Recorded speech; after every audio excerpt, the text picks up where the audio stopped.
নমস্কাৰ বন্ধু বান্ধৱীসকল আপোনালোক সকলোকে পুনৰবাৰ টিপছ অসম ইউটিউব চেনেলটোলৈ স্বাগতম জনাইছোঁ। বন্ধু বান্ধৱীসকল এই ভিডিঅ'টো আপোনালোকৰ বাবে অতি গুৰুত্বপূৰ্ণ হ'বলৈ গৈ আছে, কিয়নো এই ভিডিঅ'টোত মই আপোনালোকক জনাম যে কুকুৰাৰ পোৱালিক সোনকালে কেনেকৈ ডাঙৰ কৰিব পাৰি তাৰে 5টা উপায়ৰ বিষয়ে। এই ভিডিঅ'টো আপোনালোকে প্ৰথমৰ পৰা শেষলৈ ভালকৈ চাব, আৰু যদি আপোনালোকে এই চেনেলটোত প্ৰথমবাৰ আহিছে তেনেহ'লে চেনেলটো ছাবস্ক্ৰাইব কৰি ওচৰতে থকা বেল ঘণ্টিটো প্ৰেছ কৰি দিব। চাওক বন্ধু বান্ধৱীসকল, যদি আপোনালোকে কুকুৰাৰ পোৱালি সোনকালে ডাঙৰ কৰিব বিচাৰিছে তেনেহ'লে 1 নম্বৰতে আপোনালোকে কেনেকুৱা জাতৰ কুকুৰাৰ পোৱালি পুহিছে সেইটোৰ ওপৰত নিৰ্ভৰ কৰিব। যদি আপোনালোকে এনেকুৱা জাতৰ কুকুৰাৰ পোৱালি পোহে যাক ডাঙৰ হ'বলৈ বেছি সময়ৰ প্ৰয়োজন হয়, তেনেকুৱা কুকুৰাৰ পোৱালিক আপোনালোকে যিমান দামৰ দানা খাবলৈ দিলেও, যিমান ভাল কোৱালিটিৰ দানা খাবলৈ দিলেও, যিমান দৰৱ খাবলৈ দিলেও সিহঁতৰ ওজন সোনকালে বৃদ্ধি নহয়। যদি আপোনালোকে লোকেল কুকুৰাৰ পোৱালি পোহে আৰু যদি আপোনালোকে এইটো বিচাৰে যে লোকেল কুকুৰাৰ পোৱালিবোৰক আমি ভাল দানা খাবলৈ দিম, ভাল ভিটামিন খাবলৈ দিম আৰু 2 মাহত সিহঁতক 1 কেজি কৰিম বুলি, তেতিয়া এইটো সম্ভৱ নহ'ব, কিয়নো লোকেল কুকুৰাবোৰক 1 কেজি ওজন হ'বৰ বাবে কিছু সময়ৰ প্ৰয়োজন হয়। যদি আপোনালোকে লোকেল কুকুৰাবোৰক কেৱল কমাৰ্চিয়েল দানা খুৱাই পোহপাল দিয়ে আৰু যদি মাজে মাজে ভিটামিন খাবলৈ দি থাকে, তেতিয়া প্ৰায় 3.5 মাহত হয়তো সিহঁতৰ ওজন 1 কেজি হ'ব। কিছুমানৰ নহ'বও পাৰে, কিন্তু 3.5 মাহত কিছুমান মতা কুকুৰাৰ ওজন 1 কেজি হৈ যায়, কিন্তু 4 মাহত প্ৰায় কুকুৰাবোৰৰে 1 কেজি ওজন হৈ যায়। কিন্তু যদি আপোনালোকে ক্ৰয়লাৰ বা সোণালী কুকুৰা পালন কৰে, তেতিয়া ক্ৰয়লাৰ বা সোণালী কুকুৰাৰ ওজন সোনকালে বৃদ্ধি হ'ব। যদি আপোনালোকে সোণালী কুকুৰাবোৰক ভাল কোৱালিটিৰ কমাৰ্চিয়েল দানা খুৱাই পোহপাল দিয়ে, তেতিয়া প্ৰায় 80ৰ পৰা 85 দিনৰ ভিতৰত সোণালী কুকুৰাবোৰৰ ওজন 1 কেজি হৈ যায়।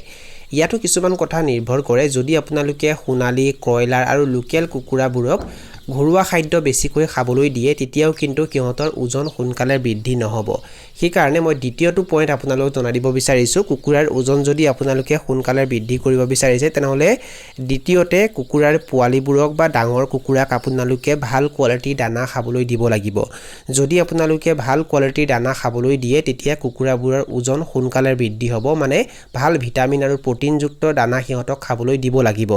লোকেল কুকুৰাবোৰক যদি আপোনালোকে বাহিৰত এৰি দিয়ে, সাধাৰণতে আমাৰ গাঁৱৰ ঘৰৰ অঞ্চলবোৰত যিসকল লোকে কুকুৰা পালন কৰে তেওঁলোকে কুকুৰাবোৰক দানা খাবলৈ নিদিয়ে, মানে কমাৰ্চিয়েল দানা খাবলৈ নিদিয়ে, বাহিৰত এনেই এৰি দিয়ে। কুকুৰাবোৰে বাহিৰত ঘূৰি ফুৰি যি খাদ্য পায় সেয়াকে খায় আৰু সন্ধিয়া সময়ত তেওঁলোকে ঘৰৰ ধান চাউল খাবলৈ দিয়ে। এনেকৈ যদি কুকুৰাবোৰক আপোনালোকে পোহপাল দিয়ে, তেতিয়া লোকেল কুকুৰাবোৰক 1 কেজি ওজন হ'বৰ বাবে প্ৰায় 4.5 মাহ বা 5 মাহ সময় লাগিব পাৰে। কিন্তু লোকেল কুকুৰাবোৰক যদি আপোনালোকে ফাৰ্মত আবদ্ধ কৰি ৰাখি কমাৰ্চিয়েল দানা খুৱাই পোহপাল দিয়ে, তেতিয়া হয়তো 3.5 মাহত সিহঁতৰ ওজন 1 কেজি হৈ যাব। সোণালী আৰু ক্ৰয়লাৰকো যদি আপোনালোকে ঘৰুৱা খাদ্য বেছিকৈ খাবলৈ দিয়ে আৰু কমাৰ্চিয়েল দানা কমকৈ খাবলৈ দিয়ে, তেতিয়াও সিহঁতৰ সময়মতে 1 কেজি নহ'ব। মানে মই আপোনালোকক জনাইছিলোঁ যে সোণালী কুকুৰাক 1 কেজি ওজন হ'বৰ বাবে প্ৰায় 80ৰ পৰা 85 দিন সময় লাগে। যদি আপোনালোকে সিহঁতক ভাল কোৱালিটিৰ কমাৰ্চিয়েল দানা খুৱাই পোহপাল দিয়ে আৰু কেৱল কমাৰ্চিয়েল দানা খুৱাই পোহপাল দিয়ে, তেতিয়াহে এইটো সম্ভৱ হয়। কিন্তু যদি আপোনালোকে সিহঁতক বাহিৰত এৰি দিয়ে আৰু ঘৰুৱা খাদ্য বেছিকৈ খাবলৈ দিয়ে, কমাৰ্চিয়েল দানা কমকৈ খাবলৈ দিয়ে, তেতিয়া এইটো সম্ভৱ নহ'ব। তেতিয়া হয়তো 3 মাহ বা 3.5 মাহ সময় লাগিব পাৰে। যদি আপোনালোকে কুকুৰাৰ পোৱালিৰ ওজন সোনকালে বৃদ্ধি কৰিব বিচাৰিছে, তেনেহ'লে তৃতীয়তে কুকুৰাৰ পোৱালিবোৰক আপোনালোকে মাজে মাজে ভিটামিন, কেলছিয়াম খাবলৈ দি থাকিব।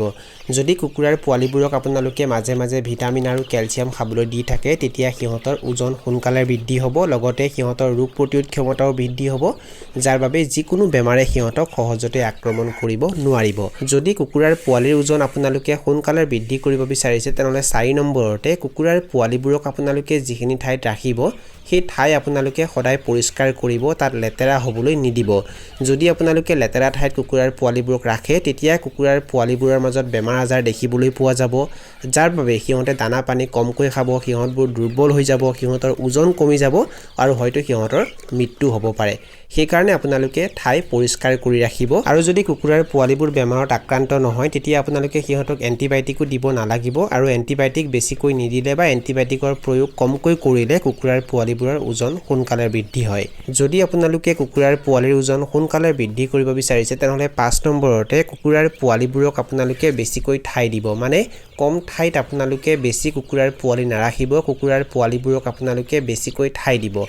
যদি আপোনালোকে কুকুৰাৰ পোৱালিবোৰক বেছিকৈ ঠাই দিয়ে আহল বহল ঠাইত ৰাখে তেতিয়া কুকুৰাৰ পোৱালিবোৰে থাকি ভাল পায় সিহঁতৰ মাজত বেমাৰ আজাৰো কমকৈ হয় সিহঁতৰ ওজনো সোনকালে বৃদ্ধি হয় কিছুমানে কি কৰে কম ঠাইত বেছিকৈ কুকুৰাৰ পোৱালি ৰাখি দিয়ে এনে কৰিলে কুকুৰাৰ পোৱালিৰ মাজত বিভিন্ন বেমাৰ আজাৰ দেখিবলৈ পোৱা যায় সিহঁতৰ ষ্ট্ৰেছ বেছিকৈ হয় যাৰ বাবে সিহঁতৰ ওজন সোনকালে বৃদ্ধি নহয় সেই কাৰণে আপোনালোকে এই ভুলটো নকৰিব বন্ধু বান্ধৱীসকল এইখিনি আছিল কিছু তথ্য মই আপোনালোকক জনালো আৰু যদি আপোনালোকে ভিডিওটো চাই ভাল পালে আৰু ভিডিওটোৰ জৰিয়তে কিবা এটা শিকিব পাৰিছো বুলি ভাবে তেনেহলে অনুগ্ৰহ কৰি ভিডিওটো লাইক কৰি দিব আৰু যিমান পাৰে ভিডিওটো নিজৰ বন্ধু বৰ্গৰ মাজত আৰু পৰিয়াল বৰ্গৰ মাজত শ্বেয়াৰ কৰি দিব এই ভিডিওটো এইখিনিতে সামৰি মাৰিছো ধন্যবাদ